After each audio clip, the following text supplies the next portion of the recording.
All right, in terms of today's meeting, we're going to speak a little bit about the agenda.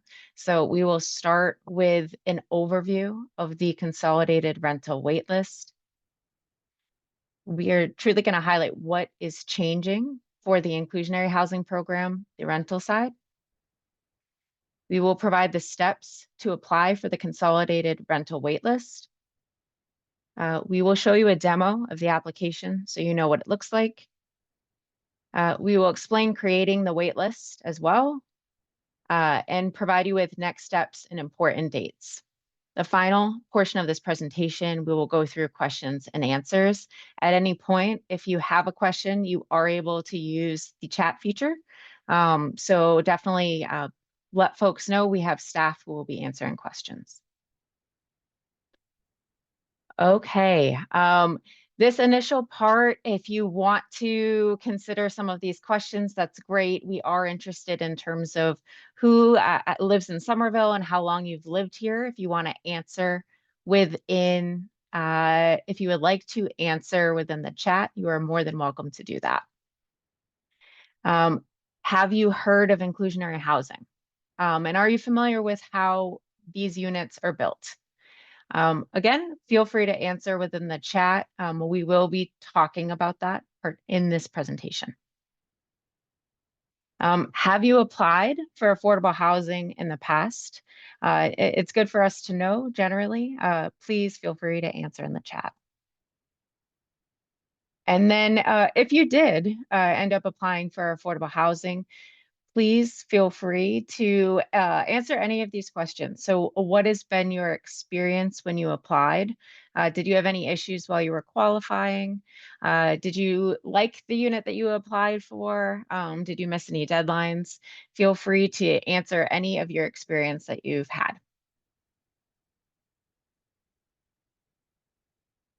Okay. In order to start, we are going to give a little bit of information specifically about the inclusionary housing program. If you aren't already familiar, any new development within Somerville, any new residential property that's being built, that has at least 4 or more residential units is required to have what we call inclusionary units. And these are income restricted units, whether it's rental or whether it's condominiums or homeownership opportunities. Okay. So if you're wondering, what are these units like? So inclusionary units should be just like the rest of the units that are at the property. They should be of a similar size. They should have similar appliances. And the materials that are used for flooring or that are used for any other part of the unit should be similar to the market rate features as well. And they should have the same access to other spaces at the property, like community rooms and other amenities. In terms of the rental part of this program, we have specific what we call area median income tiers. So there are income requirements in order to apply for these specific units. So units are available at households who are making 50% of the area median income, 80% of the area median income, and 110% of the area median income within the Boston metro area. So these numbers are updated every single year. The examples, I think, are very helpful in explaining and really what these numbers can mean. So if you consider for a family of 4, the maximum yearly income for that household can make to be eligible for the 50% area median income tier is $81,600. There's a couple of other examples for the income tiers as well that are noted on this slide. All right, to continue to speak about the inclusionary housing program, rental units, how much are actual rents, right? So rents are going to, the amount that you're paying in rent is really truly going to depend on the property and when the units are constructed. You have to consider that at various apartments across the city, that different utilities are going to be covered by the landlord. Some are going to be covered by the tenant, so that is going to factor in. Beyond that, there may be different fees that apply to different properties. So for instance, if there's an amenity that's being offered at one property, it might not be available at a different property. So that's why when you're looking at this chart that's appearing on this slide, you're going to see at the income tiers, there's a range. That is why that range exists. So for a 1 bedroom at a 50% area median income tier, you can expect that the rent could be between like 1,043 to 1,530 per month. The rest of the figures are also there and will be available for you to view for this presentation later on. You can anticipate, though, that the rents for units where the owner has paid all the utilities, when a household is responsible for paying any utilities, the rents are going to be lower. You should know generally that immigration status does not affect your eligibility to qualify for an inclusionary housing rental unit. There's no government funding, as in like federal or state funding for the inclusionary program. These are private developments. So ultimately, the program requirements can be and are a little bit different.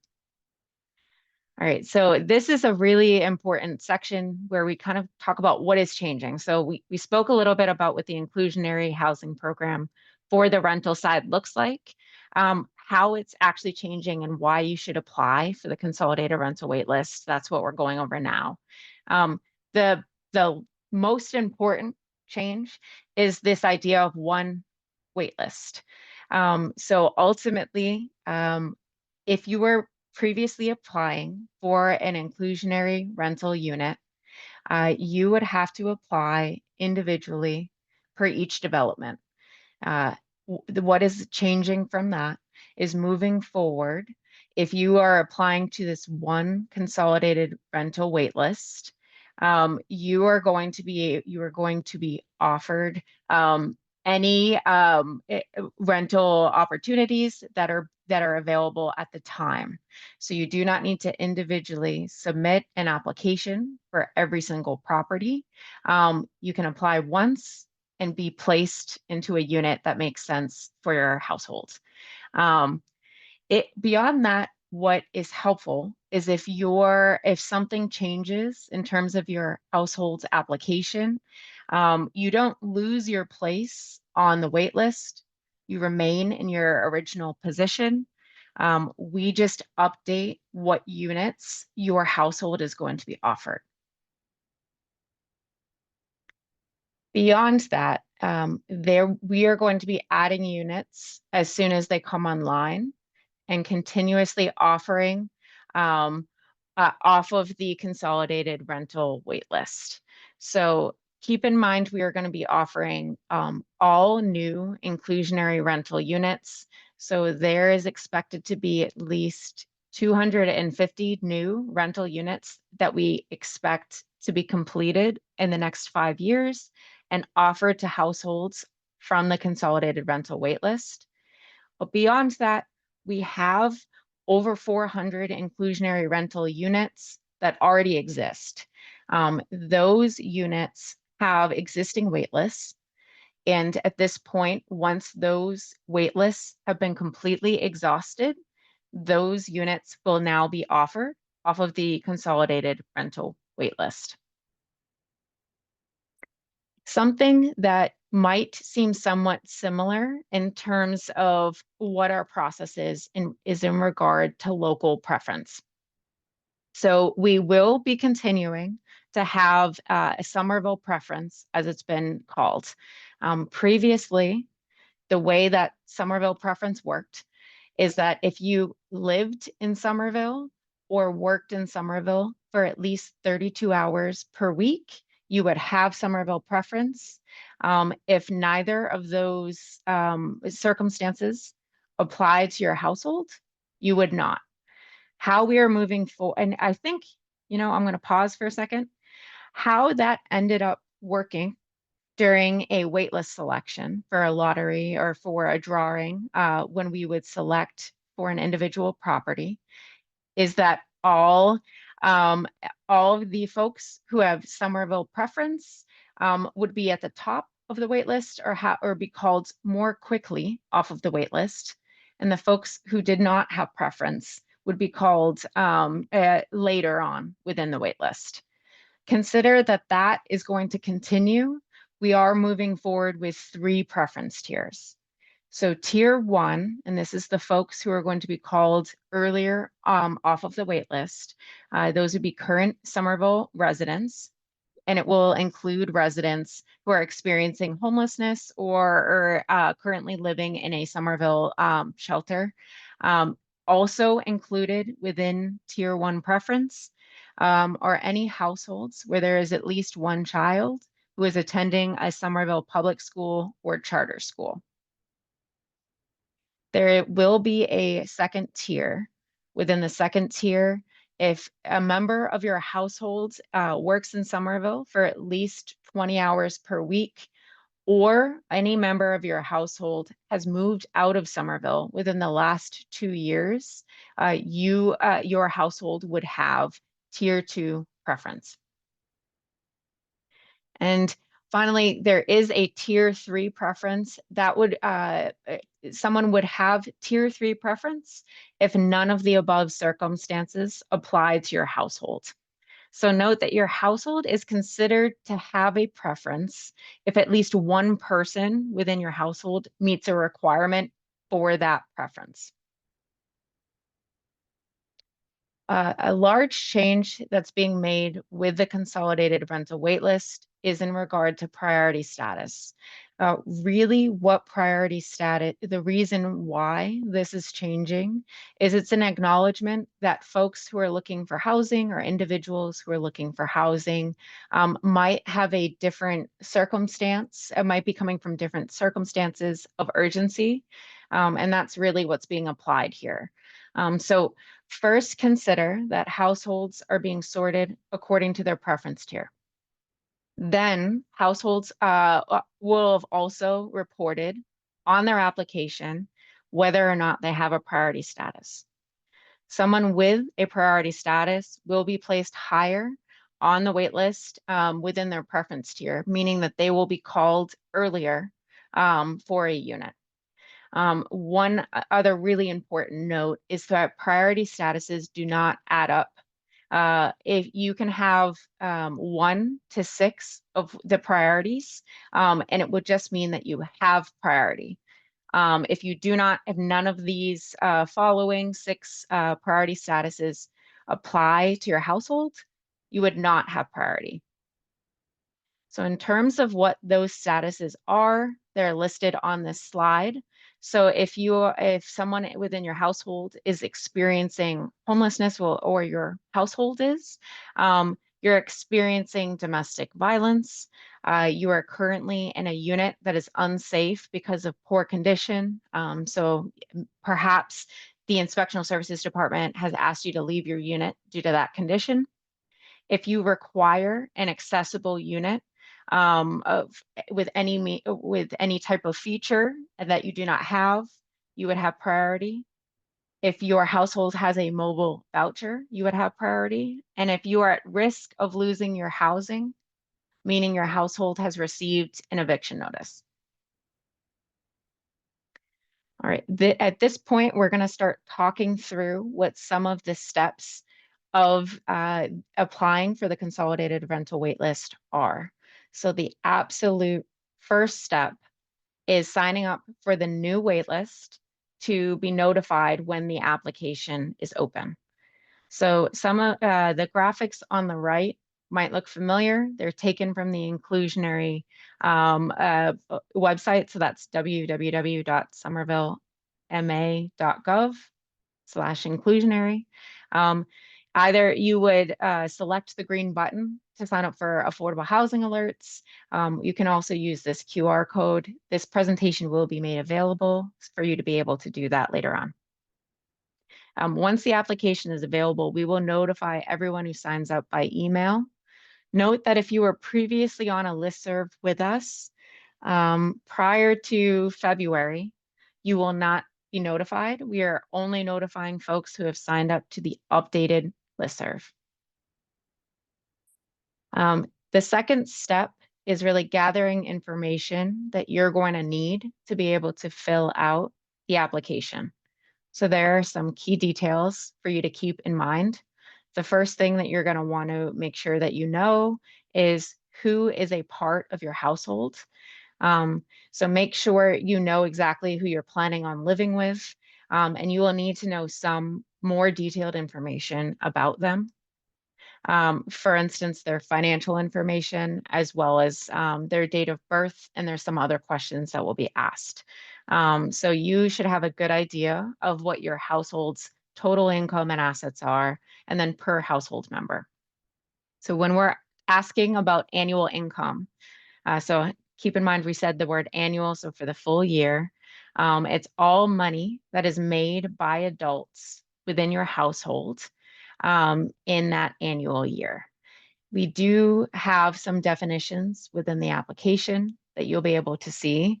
If you have any questions, you can feel free to reach out to the Inclusionary Program Office, and we're happy to help answer those as well. Beyond that, you have to include information about your assets. So this is all cash, money in bank accounts, and stocks. And you'll be asked to give us an idea. It doesn't need to be to the exact dollar and cent, but it should give us a good idea in terms of how much your household has in total assets at this time. And then the final important note to keep in mind prior to filling out the application is, do I need to submit documentation with your application? So you will not need to submit documentation for most of the questions of the application. There are a couple of questions where we do request documentation or supporting documentation. One is if you are applying for an accessible unit or require a reasonable accommodation, you will be asked to submit a letter from a member of your medical team with your application to specify that specific need. We don't have as many accessible units within the inclusionary program. It's incredibly important that the households that live in those units are households that require the features that are included within those units. All right. Step 3 is it will be actually filling out the application. The application will become available online at somervillewaitlist.org on April 1st. We are going to be offering 2 months of application support at the City Hall Annex in the library. Further in this presentation, I'll give you more details about what that looks like. The deadline to submit your application is May 30th.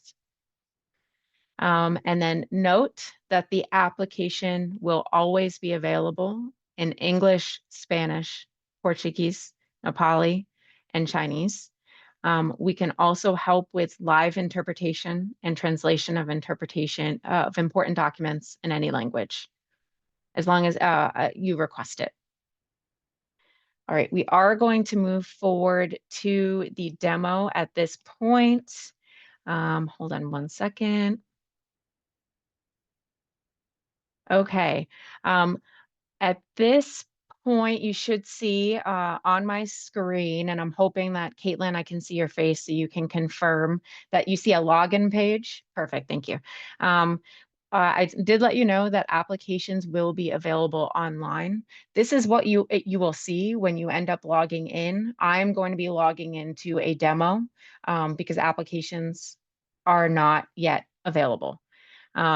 So when you are creating an account, you will have the ability to do that by clicking the Sign Up Now button that's here when it is available. But for now, I have my test account. I am going to click Login.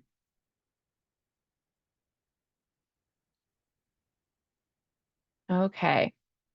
Upon logging in, the first thing that you will see, it very likely will take you to the application form.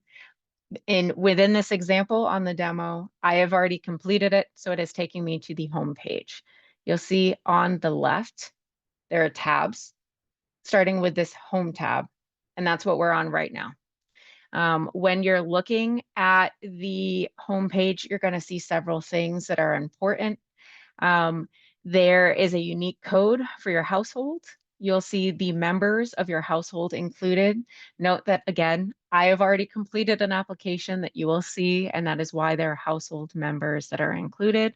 You'll see your eligibility overview, and it will include your total income as well as your total assets, as well as what your current income tier is. You'll see you're able to check the status of your application here, and you're also able to update your information via the application here, which is what I'm going to do right now. What I've just clicked on is the actual application for the consolidated rental waitlist. You'll see when you're looking at this page, it will note that you're on the applicant form and that there are 4 pages to the application that are all listed here. So this first page focuses on personal information, and a lot of the information on this first page is contact information.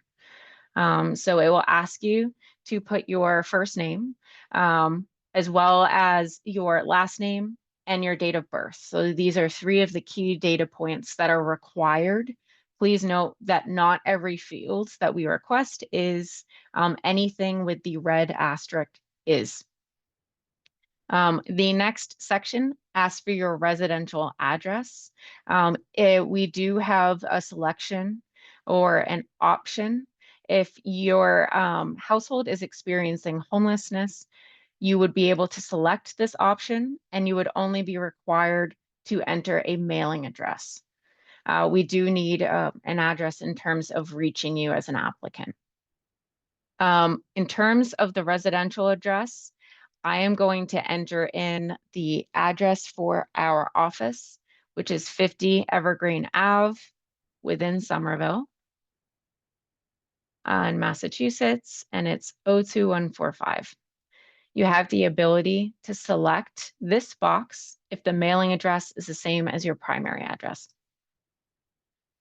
You also are asked to enter a primary phone number within your application as well. I'm going to go ahead and select next. You're going to see that pop-up just indicated that my primary address was validated, and I'm able to move on to the next page of the application. This next page really focuses on some elements of eligibility for the inclusionary housing program, as well as what type of unit. It's really about eligibility as well as preference and priority are the major elements for this page. So the first question asks, are you currently living in a City of Somerville Inclusionary Housing Program unit? This is for data collection purposes only. In fact, if you click, we call them tooltips, but really it's just a helpful note. If you're unsure about the question, you will see a blue box that has a question mark. When you select it, it will indicate this information is for data collection only. It does not impact your eligibility at all. The next question is related to your eligibility. Are you currently a full-time student, or have you been in the past 6 months? We do have a program policy for the inclusionary policy, where if there are 2 co-heads of households, both of them cannot be a full-time student at the same time. There are opportunities within various schools, so we're talking about colleges where student housing is available that isn't available necessarily to Somerville residents at large. That's why that policy exists. The next question is related to preference. Please select each option that describes your household. So we described what the preference tiers were a little bit earlier on. The most important thing that I want you to consider when answering this question is that you should be selecting every single option that applies to your household. So let's say a member of your household is a current Somerville resident, and then a member of your household also is currently working at least 20 hours per week in Somerville. You should select both of these options. The actual system will put you in the correct preference tier, but we want you to best describe your household. There is an option for this question of none of these options describe my household. That should be selected. Again, it's as if none of the above options apply to your home, to apply to your household. The next question is regarding priority. Again, you are able to select all options that apply to your household. If you have any questions in terms of what these statuses mean, please click the help text that's there. It will provide you with some definitions and an idea of what it would mean to have one of these priorities. Let's see. And then does a member of your household own real estate or joint interest in a property currently or within the last 3 years? We ask this question because it's related to program eligibility. If you do currently own real estate or joint interest in property, you may not be eligible for the program. If you select yes, and you also select that you have not sold it within the last 3 years, and you move on in the application, there's a couple of acknowledgements that will pop up on the screen. This first acknowledgement, it really is just reminding you that you will have to submit preference documentation later on in the process to be able to continue. And there is a file upload page for that. I'm going to go ahead and click acknowledge. Another item that pops up is related to these final questions. So this is a home ownership acknowledgement. This is noting the policy of owning real estate and that you may not be eligible for the inclusionary program. You're able though to continue the application. I'm now on the third page. So this third page focuses on really describing your household in greater detail, as well as giving us more information about the type of unit that you are looking to live in, as well as what you need in a unit. The first question asks if you require a reasonable accommodation due to a disability. If you're not sure if this applies to you, definitely encourage you to click the help text, and it will give you information that is applicable. All right. If you do end up selecting yes to any of these options, so let's say that you require a unit that has specific accessibility features, it is going to prompt you and let you know that you will only be offered units that have those accessible features. Beyond that, you will be prompted later on that you will have to submit documentation for this request. The next question asks if any member of your household is currently employed by the city of Somerville. So I will go ahead and hit the help text or click the help text. So noting this information is for data collection purposes. It does not impact your eligibility. Beyond that, I let you know ahead of filling out the application, it's important for you to know what your annual income is. We do define some information or provide you with some information about what we're looking for your income here. To the best of your ability, you're going to want to estimate what your income is going to be for the next year. It does not need to be exact. It does need to, you are going to want to do the best that you can to do it accurately, as this is going to impact which apartments we offer you. It's going to impact the area median income tier that you are put in. Next, we ask you some information about your assets. So we do have definitions that are listed within this drop-down menu. So you'll see various examples. One that is quite common or could be common is bank accounts, so maybe a savings account. You might also have, there's digital currency. If you have something that is, you're not sure, there are some other options as well. You're going to want to add, to the best of your ability, all of the assets that you have. And again, it should be an estimate and it should be close, but it does not need to be completely exact. We will ask if you, if there is, right now I'm in bank accounts, so it asks for the name of a bank. If I put investment account, it might ask for the financial institution. And then you're going to want to try and put that value. You are able to add more than one asset, so you'll see the ability to do that.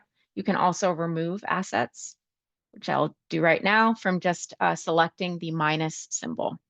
Beyond that, you need to add the other members of your household. So you'll see a question, are there additional members in your household besides yourself?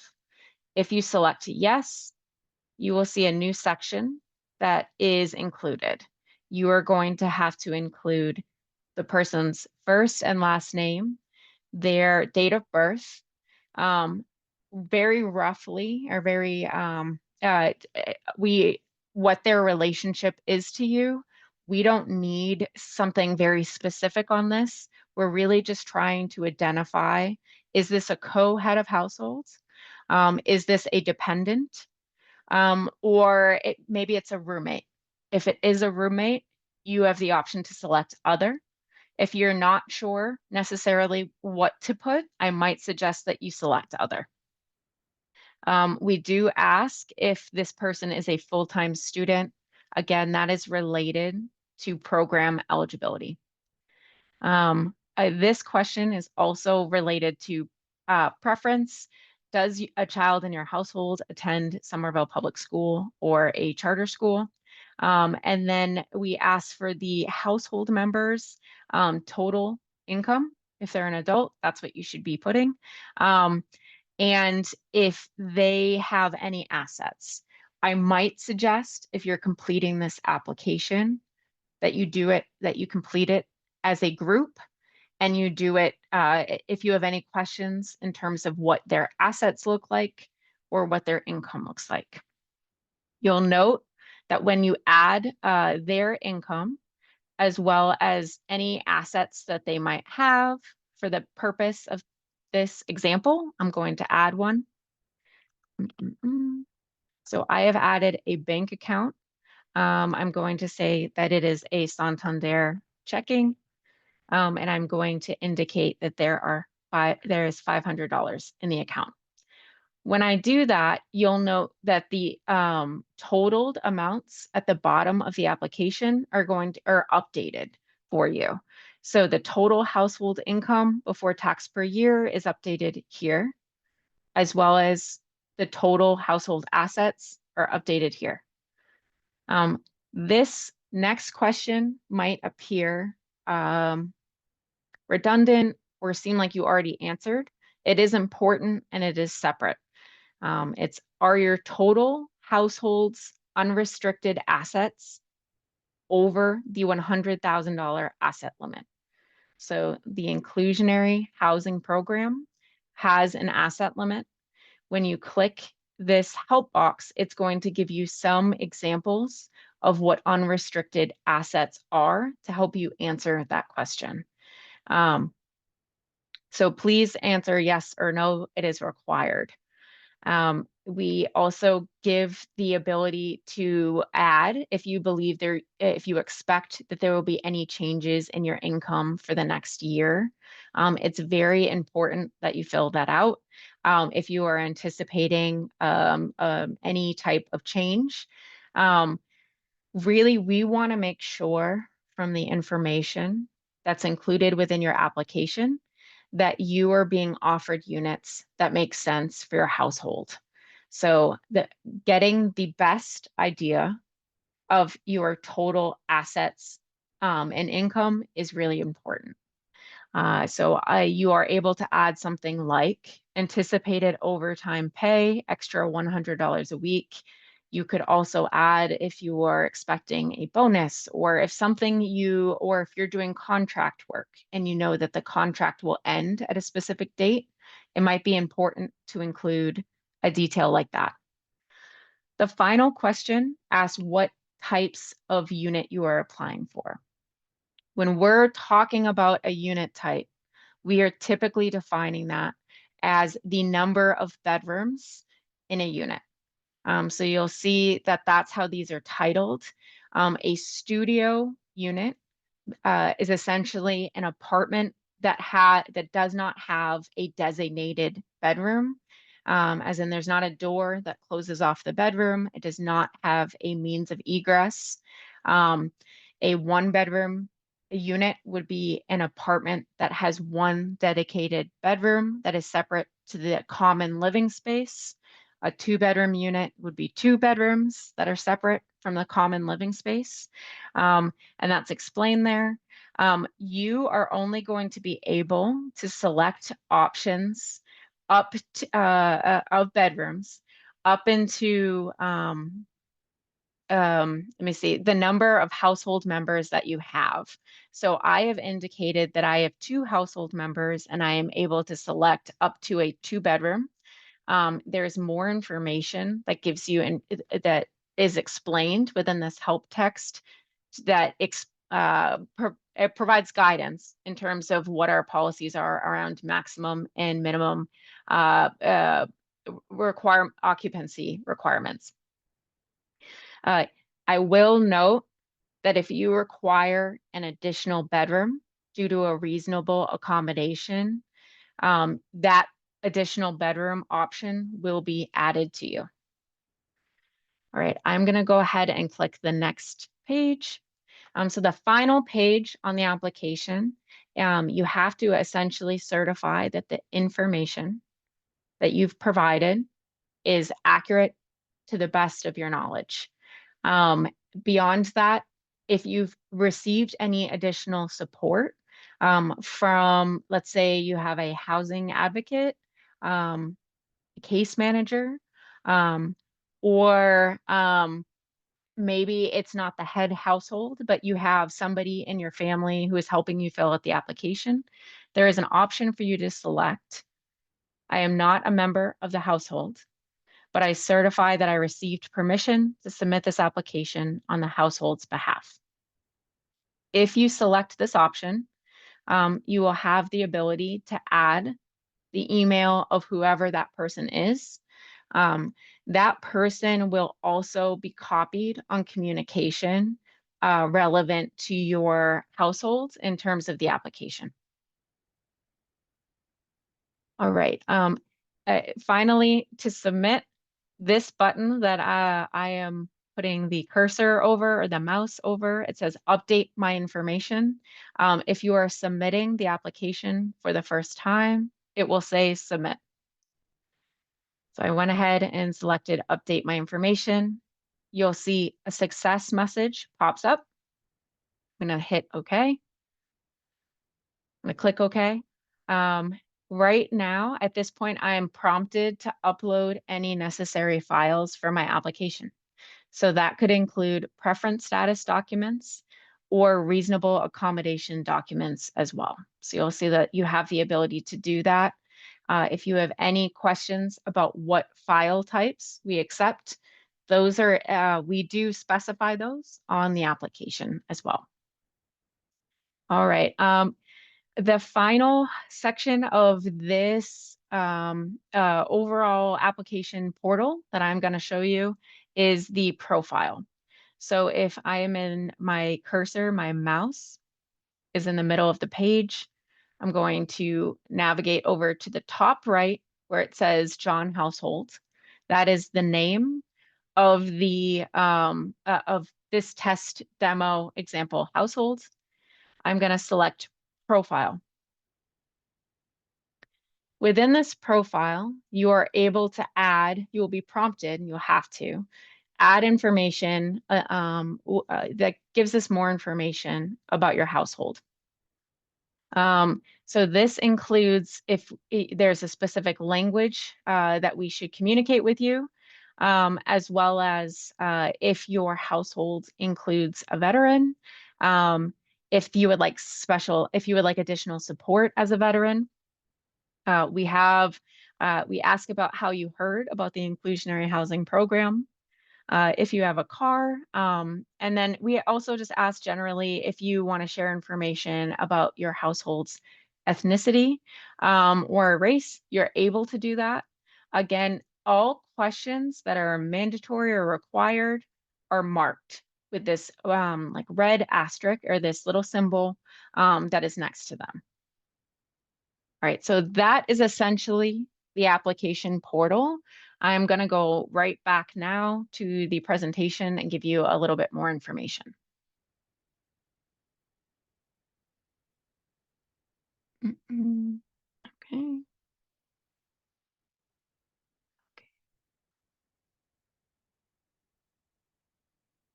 All right.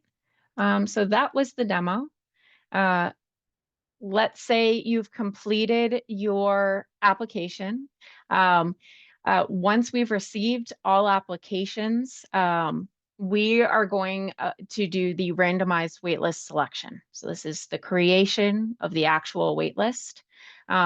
We will have a specific date where we will be doing this. It will be held in a public wheelchair accessible location, and it will also be streamed online. Applicants do not need to be present for this actual event. You'll be able to watch it later. It is just going to show a video of the randomized selection, and it will be posted within 2 weeks of it occurring. Once you have an actual placement, so it's a position on the wait list, we are going to start filling units using this wait list. When an apartment becomes available, the city is going to invite the households at the top of the wait list to visit that unit. Households may decline to physically see the unit. For us, this is a change that we made to the process. We wanted you to be able to see the actual unit and decide if this made sense for your household. Essentially, as a person who's at the top of the wait list, you will be offered, we will be offered units. You are able to decline at least 3 units. The system, you were able to decline 3 prior to being put to the bottom of the wait list. The system will indicate to you when it is a true offer and when you select decline, if that means it is one of those offers. So you will see that. We will also provide more information as we get closer to this point in the process so that you can see, so that you're very clear in terms of what the instructions are. All right, once you have found a unit, you've been offered a unit, and you've said, yes, I would like to proceed with this unit, there will be an eligibility screening. So we start with program eligibility, and this will include doing an income certification. So we will request from you income documentation, asset documentation, as well as a most recent year of taxes. Beyond that, if we do not already have the documentation of your preference or priority, we will request it at this time.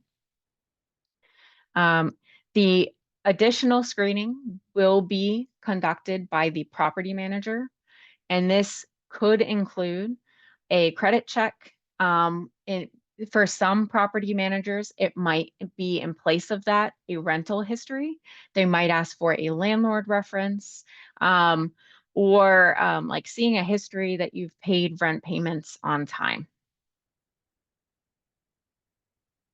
All right, the one important sneaky note or The small text that appeared at the bottom of this slide is that you should never tell your current landlord in writing that you are leaving unless you have been offered a lease for a new unit. This is extraordinarily important. There is going to be several points throughout the actual process where you may be excited about potentially moving into that unit. What we say is we want to make sure no matter what, that you have your home. So until you sign a new lease, you should not give notice for your current space. All right, and going forward, one of the most important things that you will have to do is update your information. So in the future, you should update your application if there are any changes to any of the following, which could be who is included in your household. Let's say when you originally applied, maybe you had an adult child's living with you and they've since moved out. That's something that you might want to update later on in the process. You'll have to, because I mean, we're offering you units based on the amount of individuals in your unit. So we want to make sure that we're offering you the right unit size. If there is a change to your household income, that is an example of something you would want to update. Beyond that, any changes to your preference or priority or any contact information changes. Note that the waitlist, the consolidated rental waitlist, will not just be open forever. There are good reasons for this. The waitlist will be opened for a 60-day period, and then it will be closed and we will form the actual waitlist. Part of why we're doing this is we understand that generally people are not constantly looking for housing. Their entire life. Like ultimately, there are folks who are looking for an apartment for a specific period of time until they find one. So we want to be able to capture individuals who are in need of housing at this moment. We are going to be looking at when we reopen the wait list. It's very likely going to be within 1 to 2 years. Yes, but we highly encourage households to apply this year and to get on the wait list. This next section really talks about some of those frequently asked questions for the consolidated rental wait list. The first one is, if I am on another wait list in Somerville, do I need to apply for the consolidated rental wait list? The answer is yes, absolutely you do. Households on other wait lists will not be moved to the consolidated rental wait list. So for instance, if you previously applied to Miscella, which is a property at Assembly Square, and you know that you're currently on that wait list, you will not just be automatically moved to the consolidated rental wait list. Eventually, when the Miscella exhausts its wait list, we will be offering Miscella units from the consolidated rental wait list, but that will not be immediate. Another question that we've gotten from a few folks is this wait list for all affordable housing in Somerville? It is not, which is, I mean, it's for the inclusionary program. There are other income restricted opportunities that are available if you go through Somerville Housing Authority or Somerville Community Corporation are some examples, and there are others that are listed on this slide. So just note that the consolidated rental wait list applies to the inclusionary housing program. These are the very important dates that I hope that you take away from this presentation. So to start, applications will become available on April 1st, 2025.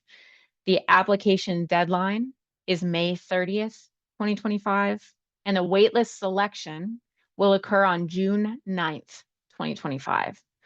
So that is that drawing, or that it's really like a waitlist selection that will occur in a public place, and it will also be filmed and then later posted online. Okay.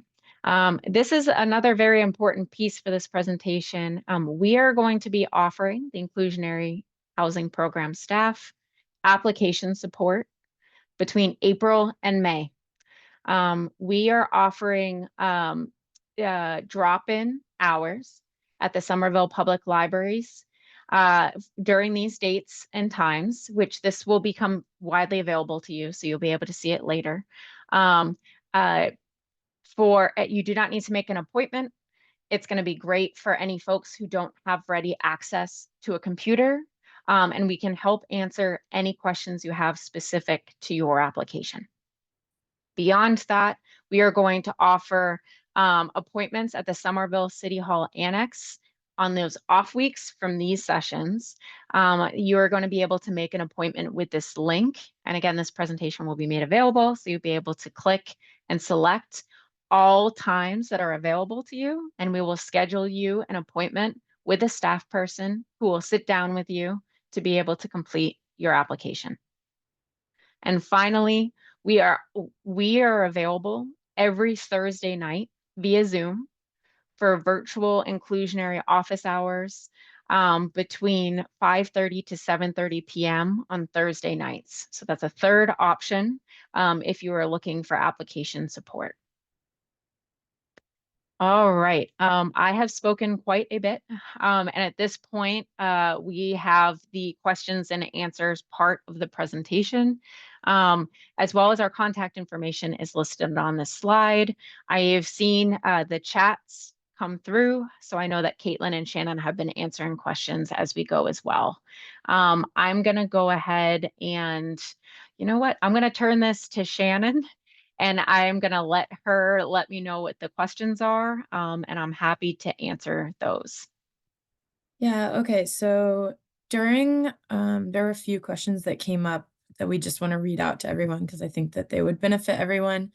So first, Eileen was asking us to clarify that how long after being displaced from Somerville is someone still eligible for the tier 2 preference? So after 2 years of being displaced, if she still holds a disability mobile voucher from Somerville Housing Authority, is she still eligible for tier 2 Somerville preference? Yeah, so really in terms of displacement and tier 2 as a preference, it would have been within 2 years. So that is the actual limit for that. I will note what you've described in terms of the other factors. There's certainly priority that exists. So if we're talking about having a mobile voucher, that would give priority. And if we're talking about requiring an ADA unit, that would also give priority. I hope that answers. I hope I understood the question, Shannon. Okay. Yeah, I believe so. And if that didn't clarify, then Eileen, please let us know in the chat. So the next question is, if I own land outside of Somerville that is conservation land with no buildings on it, does that count as land ownership that's disqualifying? That's a great question. So really we say if you own any property, so that's the way that the policy is written, it's any property. That sounds very individual to you. I think it might make sense for you to contact our office at inclusionary@somervillema.gov to talk to us more about that. We have ultimately, the way that our policy reads right now, we don't distinguish between residential and commercial property, or in terms of conservation land, that's not something that regularly comes up. So that's something that we might want to hear a little bit more information about specifically from you. So I would encourage you to talk to us and we can speak with you about it. So the next question is, you said not to notify our landlord until having signed the new lease. Will you allow 1 month in between signing and beginning the new lease so that we can give a full 30 days notice to our current landlord? Yeah, you'll be in a conversation with the property manager in terms of signing the new lease. Like we do work with our property managers in terms of what the start date is potentially going to be. It's okay if you wanted, like we can work with you in terms of providing the 30-day notice. Beyond that, there are other resources that we often connect with within housing division or outside of housing division where we can help you work with your landlord should you have issues. Okay, and then the next question is, can you give a ballpark figure of the shortest and longest times for each tier, months or years? I absolutely cannot do that. So, and I would love to be able to do that, but it's not possible for me to be able to give that estimate.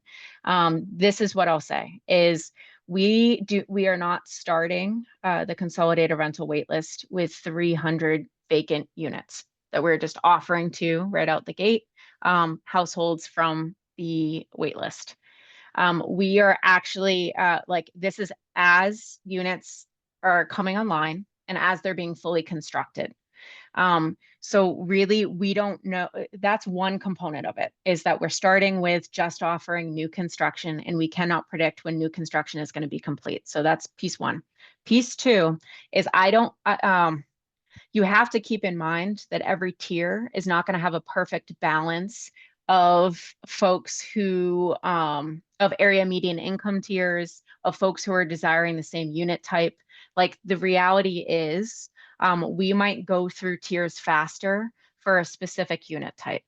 I will give an example. So if we're talking about a 3-bedroom apartment that has accessible features at the 110% area median income tier, we might go through tier 1 and tier 2 quicker for that specific unit type um, because it is more of a niche unit. Because we're looking for a household size that is higher. We're also looking for somebody who is requiring an accessible unit. And because we typically receive less applications from folks who are looking for 110% area median income units. So ultimately, I can't. I will say we are going to, as we go through the wait list, we will determine when we're going to reopen it, when we have almost exhausted the folks on the wait list for a specific unit type. That is very likely going to be when we reopen it. The only other very general guidance that I can give is if you have a waitlist number that is between like 0 and 100, it's very likely that you are going to be receiving an offer much quicker than if you are much further down the wait list. And that sounds really intuitive, but I think the reason I'm saying that is again, every 0 through 100. So if you are not 0 through, it's 1 through 100. All of those folks aren't looking for the same unit. So you are folks who might be going for a 1-bedroom. There's folks who might need a 4-bedroom. There's folks who are going to be 50% area median income, and there's folks who are going to be looking for 80%. So you'll see that there's going to be more movement, but it's going to be dependent on the units that we get. Okay, so the next question is from the Q&A, and I'm gonna have you answer it live, but does when you fill out the application in the open application period impact your placement in the wait list? So I guess like the order that you're filling out, or like if you fill it out in May rather than in April, does that impact your placement on the wait list? It absolutely does not. The only important factor is that you complete the application ahead of the deadline. The only caveat, the only qualifier or thing that I'll say to that is I would not rush to fill out the application quickly. It's so much more important that the application you complete is accurate to your household. We want to ensure that what you have reported, self-reported in the application, is true for your household. So when we are offering units, when we are offering you an apartment, we are offering an apartment that works for your household. So if you're rushing through and you're saying, I'm just going to do this by myself, but then you're able to update your application at any point. But what we want you to do is make sure that it's as accurate as possible up until the application deadline. Okay, this question was already answered, like typed out, but I just think that it's helpful for everyone. If I already have a Section 8 voucher, can I qualify for this program and then for a 4-bedroom? Or do we have 4 bedrooms, I guess that's the question. Yeah, yes, if you have a Section 8 voucher, you absolutely are able to apply for this. You're able to use your voucher towards an inclusionary housing program unit. One of our priority statuses is if you have a mobile voucher, or if you have a voucher. So that's that first piece. What was the second part of the question again? 4 bedrooms. Oh, Do 4 bedrooms. Well, they're rare. I mean, we do have 4 bedrooms, 4 bedroom rental units within the program. I think in the last year or so, there were a couple that we ended up putting online. So they do exist within the program. They are not as common as studios, 1 bedrooms, and 2 bedrooms. Those tend to be more of the units that we're offered. With that said, uh, any residential development that has at least 30 units is required to provide 3 bedroom units, um, according to our zoning ordinance, which is helpful. So we're seeing more 3 bedrooms that are coming online. But yeah, 4 bedrooms are more rare, but certainly they exist within the inclusionary program.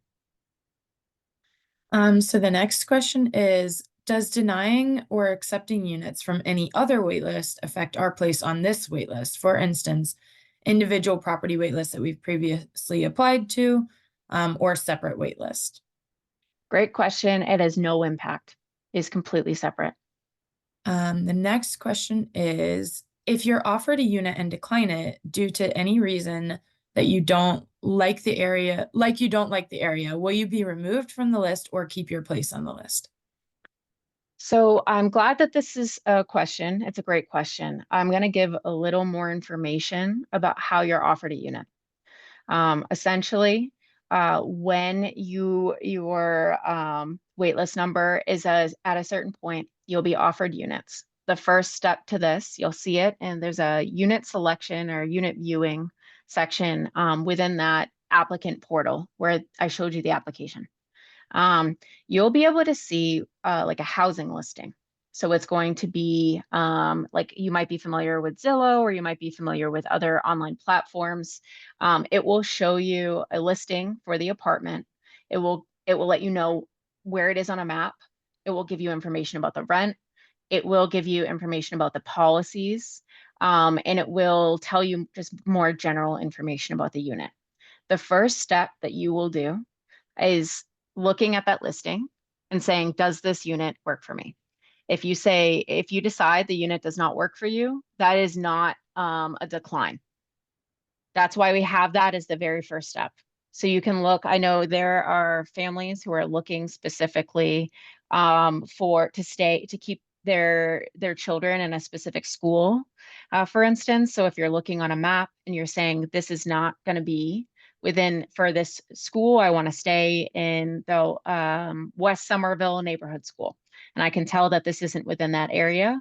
That is a very easy way to say, nope, I'm not moving forward. So you have to select to move forward once you see that listing. Once you do that, if you end up declining, let's say once you select, I want to move forward, you're going to be invited to, it's either an open house or a showing so that you're able to go physically see the unit. You are able to decline the unit at that point. So your first decline or second decline does not impact your place on the wait list at all. There's no impacts. You decline 3 times and it will be very clear. You'll get, it's not like a warning, but you'll get a pop-up message that will indicate this will be a decline. Um, that At that point, the third decline, you'll be moved to the bottom of the wait list. So you should consider that when you're going through and looking at these listings. But if you are able to decline for whatever reason as well, that's the final piece I wanted to note. So if you go in and for any reason you're like, this does not fit for my family, this doesn't work, that's totally fine. The system might ask you, can you provide a reason? That's for data collection purposes. So if we're noticing that a particular apartment has been declined by several households, it might be good for us to know if there's a similar reason. There might be an issue with the apartment. So that is it's just good for the city to be aware of. But you're able to decline for whatever reason. Okay, so Eileen just asked a follow-up question, so I think I can handle this. So it won't be 2 years yet when the list is open. It will happen after the list closes. But if I understand correctly, the priority is irrelevant after I'm no longer eligible. I believe that you would still be, I mean, it would depend on your specific case, but I believe you would still be eligible. And then the priority or the preference doesn't have to do with your eligibility. As long as you're income eligible, then you're just placed in the correct preference tier or priority, if that makes sense. Alana, Yeah. I don't know if you want to add anything to that. No, you said it correctly. You're fine. Okay, so how does this waitlist relate to the 100 Homes program through Somerville Community Corporation? Are there overlaps in units or are you all separate? Yeah, to Somerville Community Corporation, is that who you're saying? To 100 Homes. 100 Homes. Completely separate. Mhm. And I do, well, just because it's making me think of something else. This is Consolidated Rental Waitlist is for rental apartments. We have, by the way, inclusionary has homeownership opportunities. We have condos that are for sale. Those are still going to be where you're still going to be expected to individually apply for those. There's a very good reason for that. When you are applying for a condo, you actually need a mortgage pre-approval letter. In the to get a mortgage pre-approval letter, you would go to a lender and you have to indicate what the property is that you're interested in buying and what the sale price is. So keep in mind that every single condo that we have for sale is not the same sale price. And then it's individual to the property. So really that needs to be an individual lottery as it is because it's very specific and there are different guidelines that are related to buying a condo than renting an apartment. Go ahead, Shannon, sorry. Yeah, no problem. Okay. So the next question is what counts as restricted assets, trusts or anything else? What counts as restricted assets? Yeah, I can take that. So a Sure. restricted asset is anything that you don't have access to and you won't have access to soon. So if it's a college savings account or a retirement account, a pension, those are all restricted. And then like a certificate of deposit would not be a restricted account, even though it's restricted in the short term. It's not restricted in the long term. And a checking and savings account, a Venmo account, those are not restricted. So the next question is this program vulnerable to the current presidential administration? No. So the inclusionary program, it comes from the inclusionary zoning. It's a zoning ordinance. There's an inclusionary affordable housing section that's within our actual zoning ordinance. It's completely municipally driven. It doesn't have funding from the federal government. It doesn't have, and thus doesn't have oversight from the federal government. It doesn't have funding from the state, and it's completely municipally driven is the easiest way to put it. Beyond that, these are private developments. So these are private developments that we make agreements with. So ultimately, if they're looking to build in Somerville, this is a requirement of them building in Somerville. So we work with them to go by the inclusionary housing program requirements for that. So it's just separate. All right, and then the next question is, I'm originally from the area, but now live out of state. If my family is being evicted in the next few months, does that put us in a specific tier, or is it automatically tier 3 because we're currently out of state? So it's a good question. So it's really good to distinguish between preference and priority. So there's always a preference tier. So if you were displaced within 2 years, it would be tier 2. If it's been over 2 years, then it would very likely be tier three. So you would, from what's being described, if you've received an eviction notice and you've been displaced from Somerville, but it's over 2 years, then you're very likely in tier three, but you have priority. So every single tier has priority. You want to start with figuring out what your preference tier is. Once you know your preference tier, you'll know kind of your position, your ish within the tier. The next question is in Portuguese, so I was wondering if one of the Portuguese interpreters could help us. Maybe. I think they're both in the channel, so I'm not sure that they're gonna, you know what Okay, I'm saying? I'll check in with Meredith. Okay. Okay, so the next question then is the lottery for next developments would be different this program. I'm not sure what the question is there. So if you could restate your question so we can answer it. And then the question after that is, under reasonable accommodations, does that include emotional support animals, or is there a section that is for those who have emotional support animals? I mean, I think it makes sense to put within the reasonable accommodation something about emotional support animals. I think that that's helpful. No matter what, adding the documentation is going to be helpful generally in there. I will, well, now I'm doubting. And the reason why I'm doubting is because when we actually ask for the question for accessible units, we're asking you about what features you require for an accessible unit. And we're asking, or if you need an additional bedroom, like those are the main two that we're asking. So really, I think the thing is, you're not necessarily needing a difference in unit.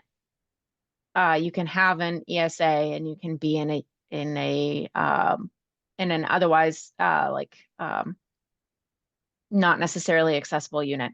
So I mean, let communicate with us and let us know that.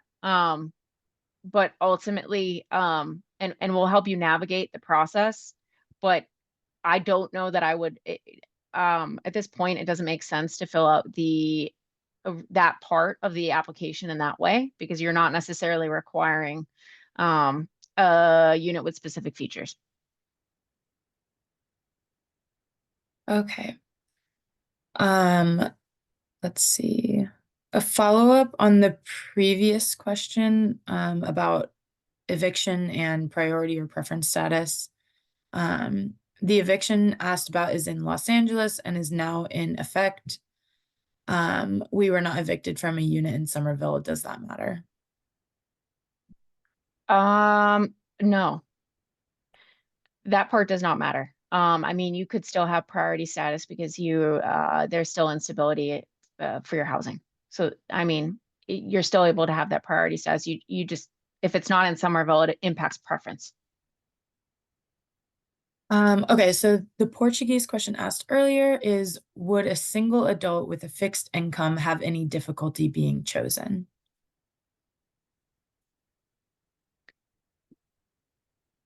Okay, it's a little difficult to answer. So the fixed income part is no, that has nothing to do with it. It's either your fixed income, you're going to be placed within an area median income tier according to whatever your income is, wherever it comes from. For that. That's not something that is a concern. In terms of your household size, so the only thing that I will note is if you are, I mean, we typically see more studios, one bedrooms and two bedrooms, a lot of studios and one bedrooms. So if anything, if you're only requiring a studio or you're only looking to have a one bedroom, I mean, we may go through the wait list faster for those unit types. Um, yeah, so I don't know how else to answer that, but the fixed income is not, it wouldn't impact your like eligibility criteria or your being selected for a unit. Okay. Um, let's see.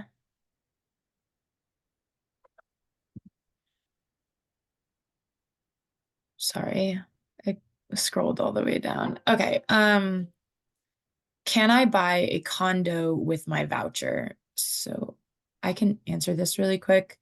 Um, so this specific waitlist is for rental program, which you definitely can use a voucher for. In terms of purchasing with a voucher, there are some programs if you have Somerville Housing Authority voucher or other vouchers, but you would need to go through your housing authority and ask them for assistance with their homeownership programs. So ask them directly. Okay. So if we need a two-bedroom, should we expect an inordinately longer wait due to less availability? No. I understand that based on what I had said prior. I think the thing is the most commonly built rental units in Somerville are studio, one bedroom and two bedroom. I don't know. It's not necessarily going to be an inordinately longer wait. It's not going to be excessively longer. I mean, they're building two bedroom units. Um, so I think for your household, everyone who's filling out an application, when you get to that question on the application, you're going to want to select whatever makes sense for your family. Do you know for your family that you need a two bedroom? You need a two bedroom.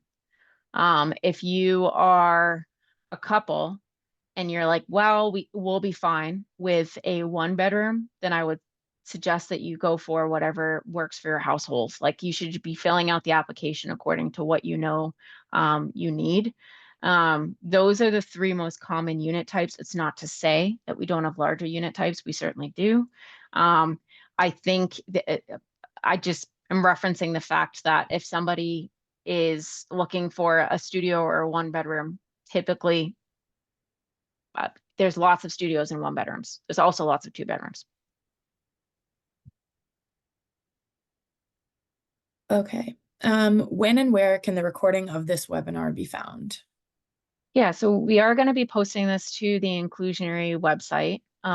So that is where you are going to be able to find it. We have also a consolidated rental waitlist, like specific links. So when you go to our actual webpage, I'll just go to our webpage. It probably makes more sense for me to do that. That is where it will be. We are very likely going to, we are going to post it after the last info session. The last info session is occurring on Wednesday of next week. So if you, I'm at somervillema.gov/department/ they're the shorter way to do this, but it's really, if you search for the inclusionary housing program at Somerville, you'll get to this webpage. We put a lot of our, like the most recent announcements are typically near the top. So this consolidated rental waitlist is the top announcement that's here. When you select click here on more information to apply, this is where our flyers are. Our application assistance flyers are already here as well. We're very likely going to be putting the video, a link to the video here as well. Yeah, so you'll see right where our website is. This is where it's going to be, this top part here. Okay. The next question is, can you select multiple unit size preferences? Like, would you be able to select that you're open to either a one or a two bedroom? Yes. And then the next question is, will the last info session be the same as this one in terms of content? Yes. So the info session is the same content every single time. It's the same presentation. We go through the same demo and explain the same parts of the application. So you certainly don't need to go to more than one. If you think of more questions and you want to attend another one, you're able to do that. But it is the exact same content. Okay. I don't see any other questions right now. If I missed your question, please let me know. And if you have any other questions, put them in the chat, please. Or the question and answer.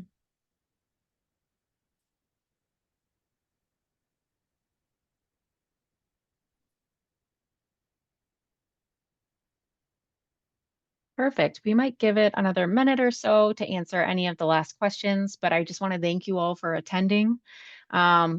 If you have to go or you'd like to go, you definitely can. Again, we're going to hang around for the next couple of minutes just to see if there are any final questions.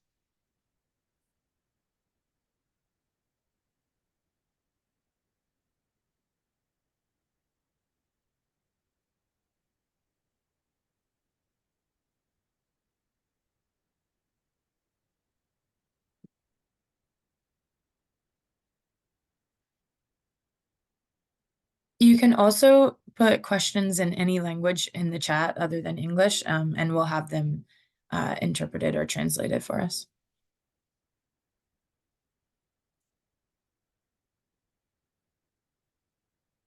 I think I saw a couple appear, so I'm sorry if I end up one of Yeah, there them are some. Sorry. is no, it's all right. The 0 to 100, if you're 1 to 100, is that relevant per tier? Is that one of the ones?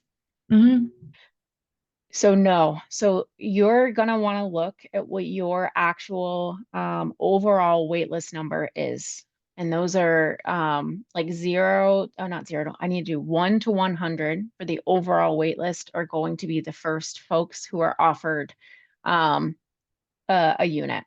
So when you consider what the tiers are, we start with tier one, we then offer to tier two, and then we offer to tier three. So that's the position, like the positionality on the wait list. So there aren't multiple 100s or there aren't multiple 75s or whatever, or any numbers from that. Um, so it's really if you're number 1 through 100 of the overall wait list. And everyone has a unique number. So you don't have to like think about it too much. That's the way that it is. I saw that one and then I saw something. Is it common or difficult to break a lease? I don't know. Yeah. Do landlords usually agree to let tenants break the lease early if chosen? This ranges like, so this is the reality. So I think we work with, it depends on a variety of circumstances. If you're currently in an inclusionary unit, our compliance team often works to help connect with those landlords to help encourage them. If you are currently in a market rate unit and it's somewhere that it's in Somerville, we have other resources that are available throughout the city. We partner quite often with other folks who kind of talk through what their rights are, that we can help look at your lease and have an understanding of what it is. I mean, it's not normally a huge issue, and normally we can work with the property manager on the inclusionary end, and they're pretty reasonable in terms of like this is the range of dates that we're looking in for to schedule you for a move-in. Oh, I'm sorry. Thank you, Meredith, for the reminder.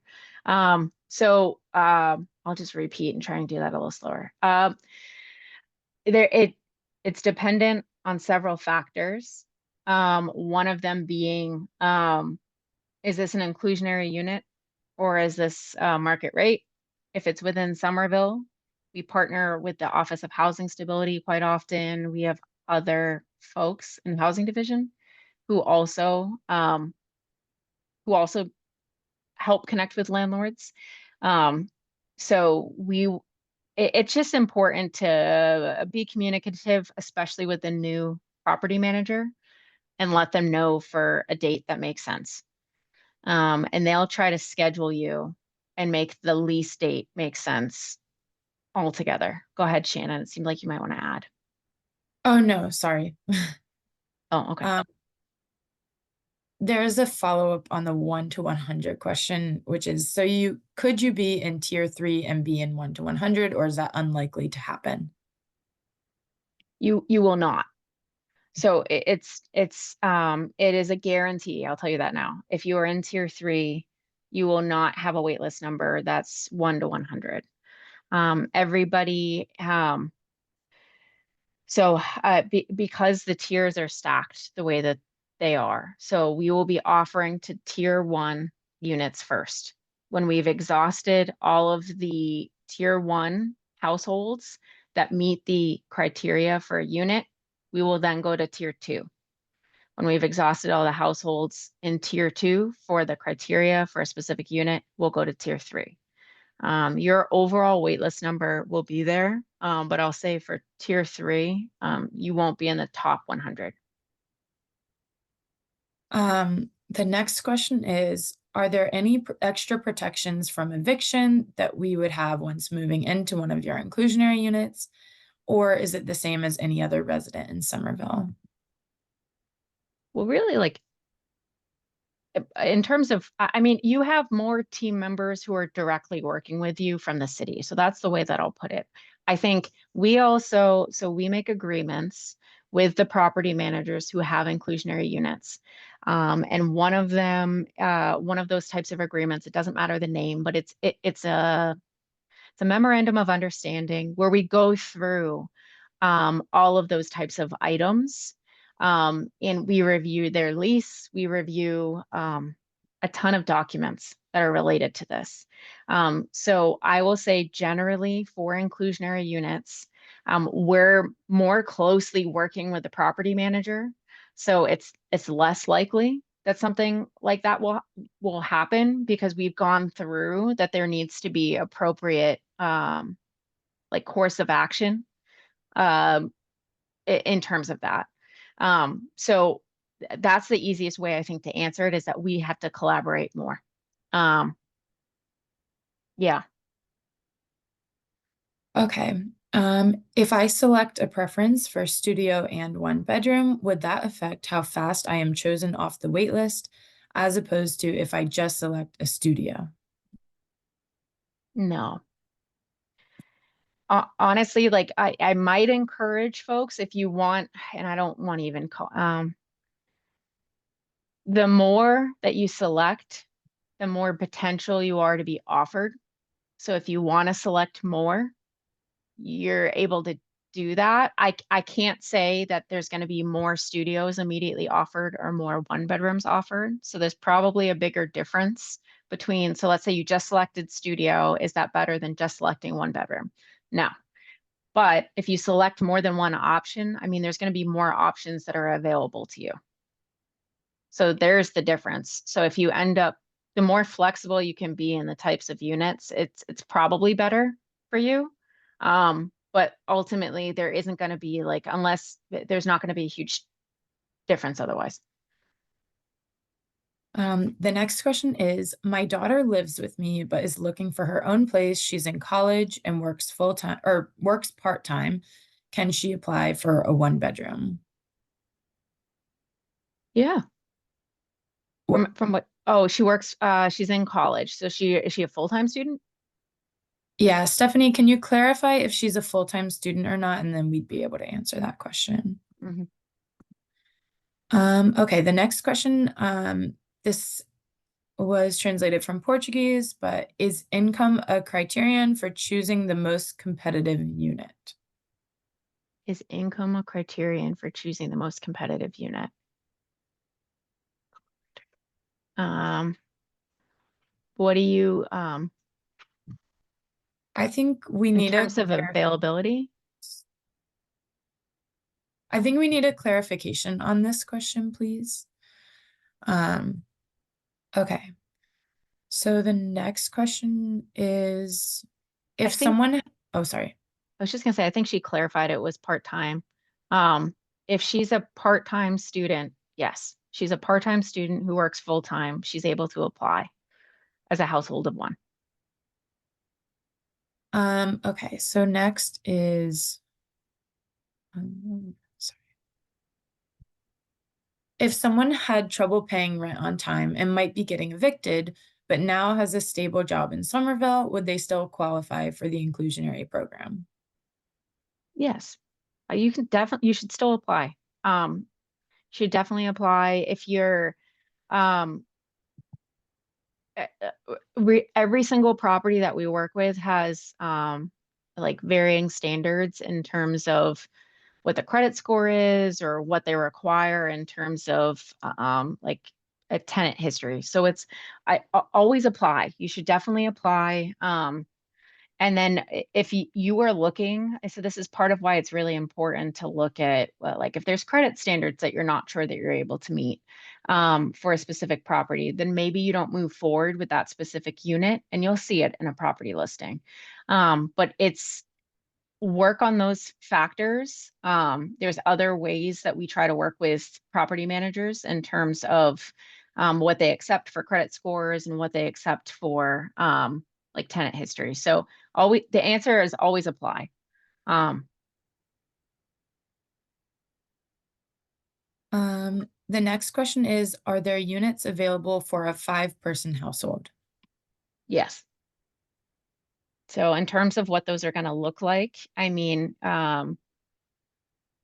there's probably going to be 2 bedrooms and 3 bedrooms and 4 bedrooms that are listed um, when you're selecting that option. So you'll see what bedroom types are going to be available for you when you're filling out the application and you get to that page.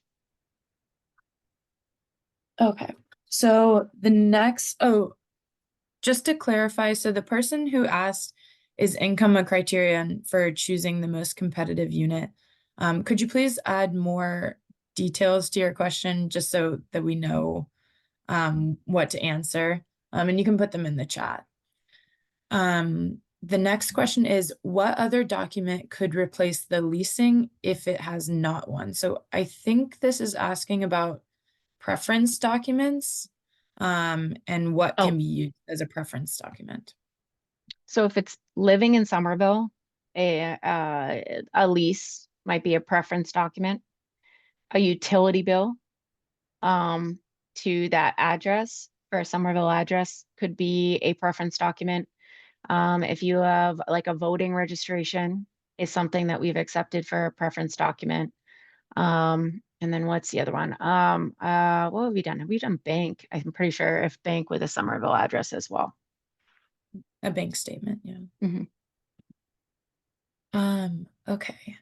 So we'll just wait for clarification on that one question. And if anyone else has any questions, please feel free to ask them.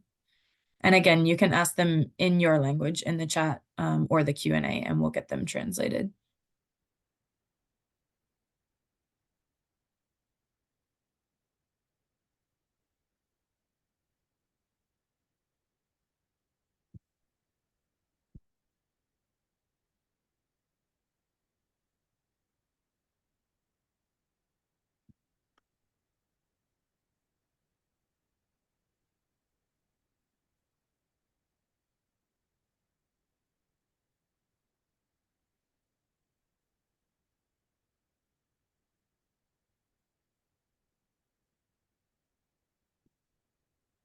Thank you. Thank you for attending. Thank you to everyone for attending. I really appreciate it.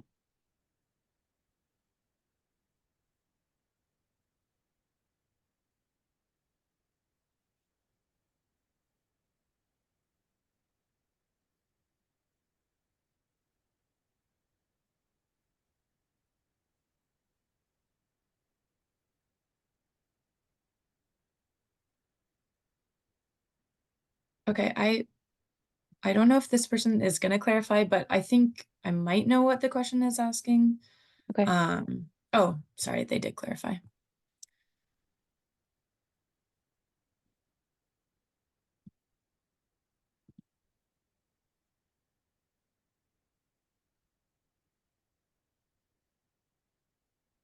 They did. I don't, I'm not Yeah, based on. but I'm waiting for the translation.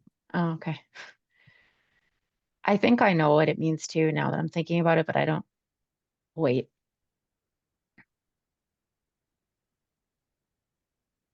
So I'll just say, I don't know if this is an answer to any question, but the amount of income that you make is just about placing you in the tier. You're not placed like ahead of someone or behind someone else because you make more or less than them. Um, okay, so the question, I'm a single mother of 2 kids and I'm the only one who works. Does my income directly impact when I get an apartment?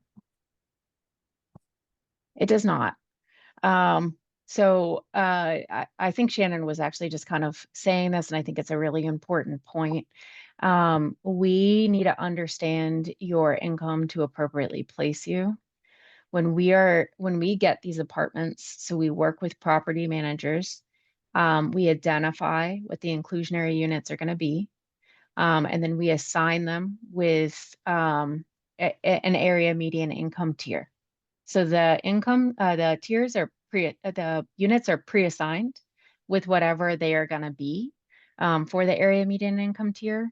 So it doesn't, we want you to self-report your income as accurately as possible. There's no,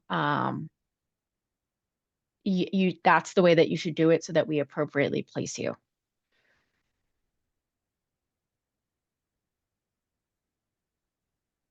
Okay, that's the last question that I see. And if you have any other questions that you think of in the next few days or weeks, please send them to our email or give us a call.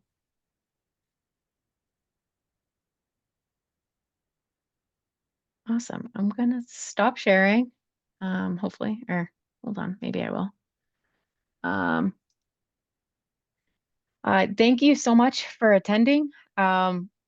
If you have your questions answered, you definitely can feel free to drop off. We really, really appreciate you taking some time on a Saturday morning to learn more. Um, and we'll make sure that this is posted so that you're able to refer back to it and use it as a resource. So thank you so much. Yeah. We've got one more question. Oh, okay. Yep.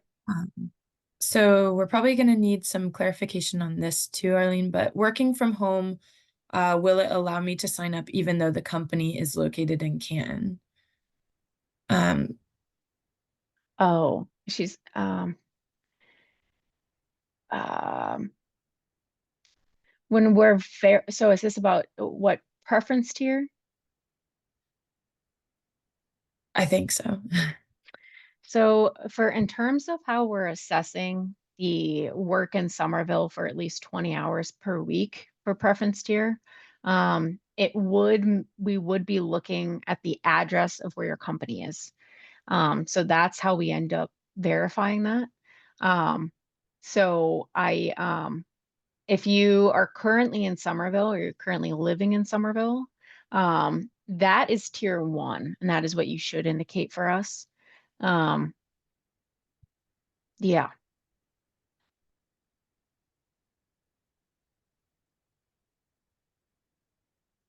Okay. I think that's all. perfect. All right. Thank you so much to the interpreters, definitely. Oh, we really, really appreciate your support. And thank you, Meredith.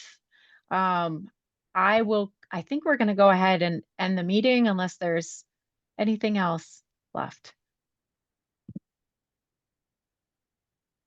Perfect. Thank you. All Thank right. you. Awesome. Have a great rest of your weekend. Thank you so much. Bye-bye. Bye.